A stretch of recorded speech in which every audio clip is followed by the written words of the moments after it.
نبی پاک صلی اللہ تعالی وسلم فرماتے ایک شخص تھا بنی اسرائیل میں، بڑا مالدار تھا، تو پھر اس پہ غربت آ گئی۔ جب غربت آئی تو رو پڑا، کہنے لگا اے اللہ میں غریب ہو گیا ہوں، میری مدد فرما، میں نے بڑی نافرمانی کی ہے تیری۔ مالدار جب تھا تو بڑی موج کر، یا اللہ میں نے بڑی اب نہیں کروں گا، مجھے اس غربت سے نکال۔ تو اللہ نے فرشتوں سے کہا کہ دے دو جو مانگتا ہے۔ تو فرشتے کہنے لگے یا اللہ یہ توبہ کر کے نہیں آیا، ڈر کے نہیں آیا، یہ تو الجھ گیا تب آیا ہے، یہ تجھ سے ڈر کے ہوتا ہے نا ایسے کہ لوگ اللہ سے نہیں ڈرتے جتنا غربتوں سے معاذ اللہ ڈرتے ہیں۔ یا اللہ یہ تو وہ الجھ گیا تب آیا۔ تو اللہ نے فرمایا پتہ مجھے بھی ہے لیکن آ تو گیا ہے نا، چلو دے دو۔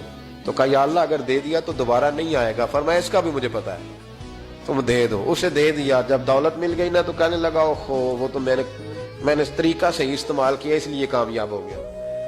پھر کچھ وقت گزرا تو پھر الجھ گیا، پھر قرضے چڑھ گئے، پھر سارے علاج کر، کہنے لگا یا اللہ اب نہیں کرتا، اب معاف کر دے۔ 70 دفعہ توبہ کی اور 70 دفعہ توڑی۔ حبیب کریم فرماتے ایک دن بستر پہ تھا، آسانی تھی، 70 دفعہ فرشتوں نے کہا یا اللہ یہ جھوٹا ہے، جھوٹ بولتا ہے، یہ تو غربت آئی ہے تو تیری بارگاہ میں آیا ورنہ کبھی نہ آتا، بیمار ہوا ہے تو آیا، اس کا تو بچہ بیمار ہوا ہے تو آیا ورنہ کبھی نہ آتا۔ 70 دفعہ توبہ توڑی۔ ایک دن رات کو بستر پہ لیٹا تھا، دولتیں بھی تھی، آسانیاں بھی تھی، دل میں خیال آیا میں کتنا جھوٹا ہوں، جب الجھ جاتا ہوں تو اس کے دروازے پہ جاتا ہوں اور وہ کتنا قریب ہے، مجھے خالی نہیں لوٹاتا۔ تڑپ اٹھا، آنسو نکل گئے، اٹھ کے مصلی پہ کھڑا ہوا تو رب کریم نے فرشتوں سے فرمایا کھول کے دیکھو دروازے، آج یہ غربت کی وجہ سے نہیں آیا، آج میرا بن کے آیا ہے۔ تو یا اللہ پہلے تو دولت